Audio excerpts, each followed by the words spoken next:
Good morning, I'm Taylor Wilson, and today is Wednesday, October 9th, 2024. This is The Excerpt.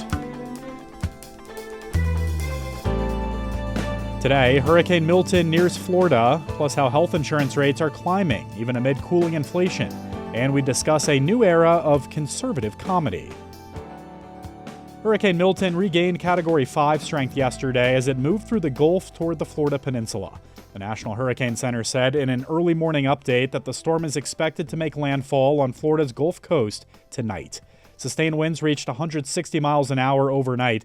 The Hurricane Center is warning about dangerous storm surge conditions in particular, and that they bring an extremely life-threatening situation for the state's western coast.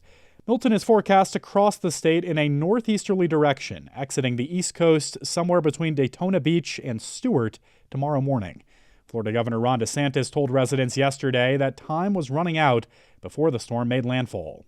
Prepare for the worst, and let's pray that we get a weakening and hope for the least amount of damage as possible. But we must be prepared for a major impact to the west coast of Florida. At least 1 million people have been placed under evacuation orders in at least 16 counties. For more on the atmosphere on the ground, I caught up with USA Today national correspondent Trevor Hughes as the Tampa area prepared for the storm yesterday. Trevor, I appreciate you hopping on today. Absolutely. Good to be here. So, Trevor, Milton is still barreling toward the Florida coast. We still don't know exactly what strength it will be when it hits and makes landfall. But really, how are people preparing? What are you seeing there? Well, there are large portions of this area. I'm in Tampa and St. Petersburg right now. There are large portions of this area that are under mandatory evacuations, and a lot of people have left. The people who are staying are boarding up their windows. They're sandbagging, as you might expect. But everyone, frankly, is exhausted from Helene, and now Milton's coming. Yeah, there are still people displaced from that storm you mentioned, Helene. Where are they going? How is this influencing them? It's been a real challenge. I spoke with someone earlier who lost his house in Helene. He had, 2 feet of floodwater destroy his house, destroyed his cars, sort of essentially his savings.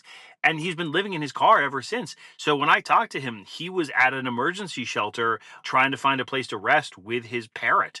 Because it's been a real crisis. People can't live in their houses and they don't have anywhere to go right now. So hotels are all booked up. People are staying with friends and family. And then there's quite a lot of shelters that are open and folks are really starting to flood into those. And, Trevor, you're really no stranger to storms. You've covered these for years. What are you most worried about with Hurricane Milton? I think there's a couple of things going on. The storm surge may be significantly larger for this area than it was for Helene. And we're talking about a city, Tampa and St. Petersburg, where there are piles of debris still all over the place from a storm a couple of weeks ago. So there's a real concern that this will actually be much worse in terms of storm surge.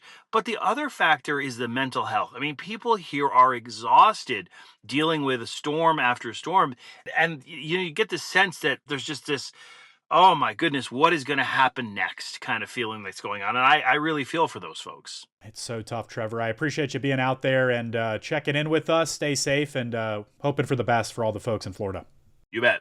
For all the latest from Milton today and beyond, stay with usatoday.com and tune into The Excerpt tomorrow morning right here on this feed. Former President Donald Trump said in 2018 that the FBI would have free rein to investigate allegations against his Supreme Court nominee, Brett Kavanaugh.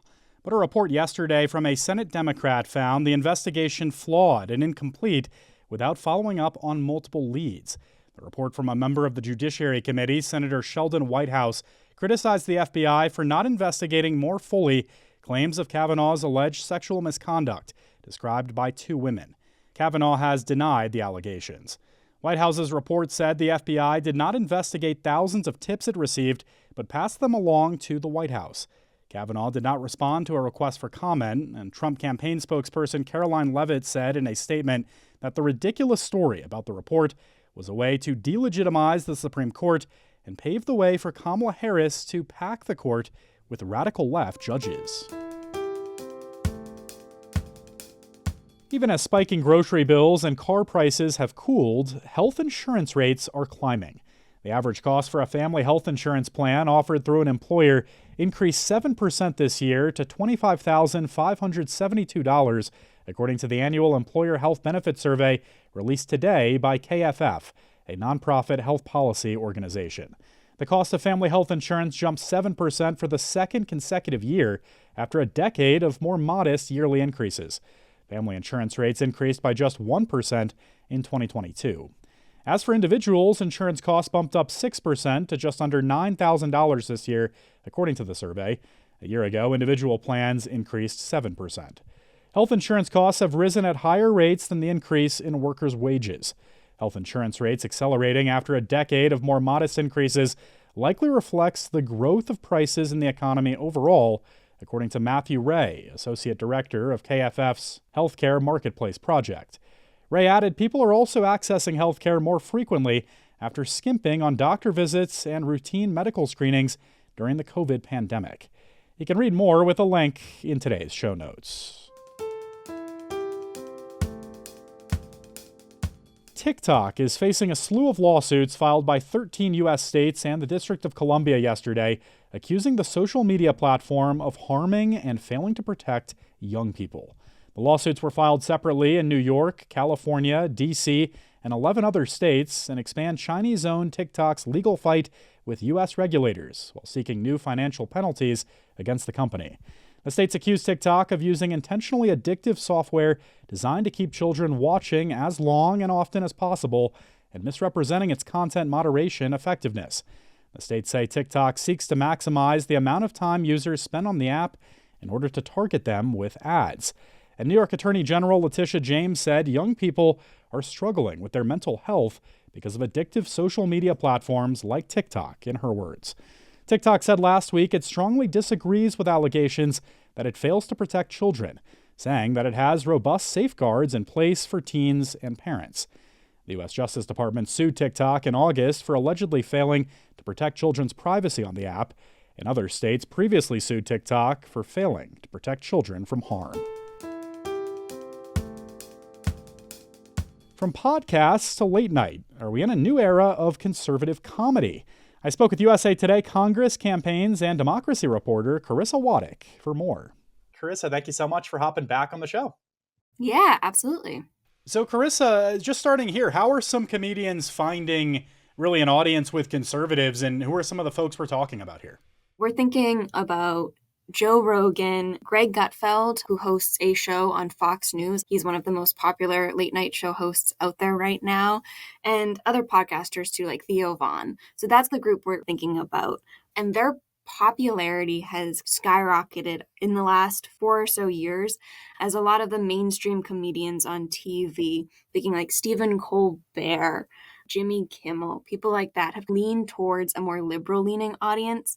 There's been a gap for conservative-leaning listeners, and experts I spoke with said that these comedians, their comedy might not inherently be political all the time, but they've leaned into some of the more anti-woke and conservative stances that relate to conservative viewers. So, Carissa, how are Donald Trump and the GOP really approaching this movement? And, are they leaning in and trying to build their base this way? Yeah, so Donald Trump is definitely paying attention to this movement. Trump has appeared on Gutfeld. He appeared in mid-September on the show, and it was his first late-night show appearance since 2016. He's also been on Theo Vaughn and has said that he's interested in appearing on Joe Rogan's podcast, though he hasn't appeared on that one.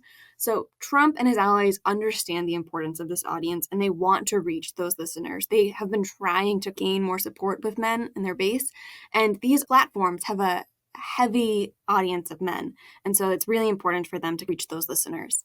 Carissa, how has the growth of conservative comedy, this movement that we're talking about, really mirrored some of what we've previously seen on the left? So when you think about left-leaning comedy, one of the people that comes to mind is Jon Stewart.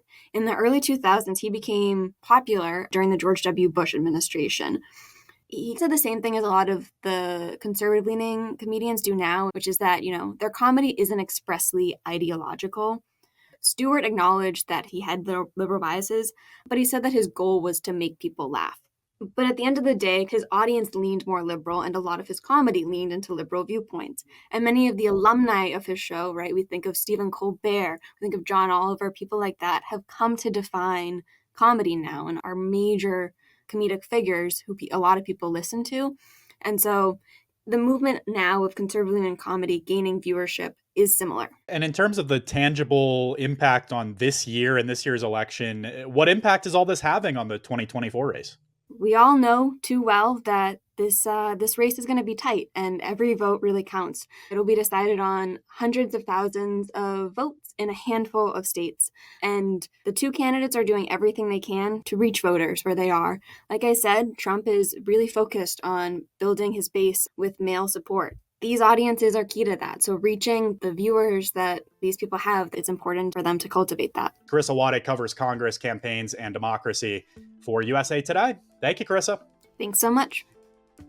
How do perspectives on sex, money, climate change, and politics divide generations in the U.S.? USA Today reporters sought to answer that question by talking to a diverse cross-section of Americans around the country. Here our first installment of the Generation Divide series, today, beginning at 4 p.m. Eastern Time, when my colleague Dana Taylor speaks with two money reporters on the issue of saving for retirement. You can find the episode right here on this feed.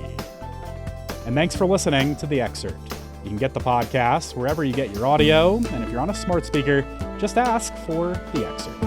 I'm Taylor Wilson, and I'll be back tomorrow with more of The Excerpt from USA Today.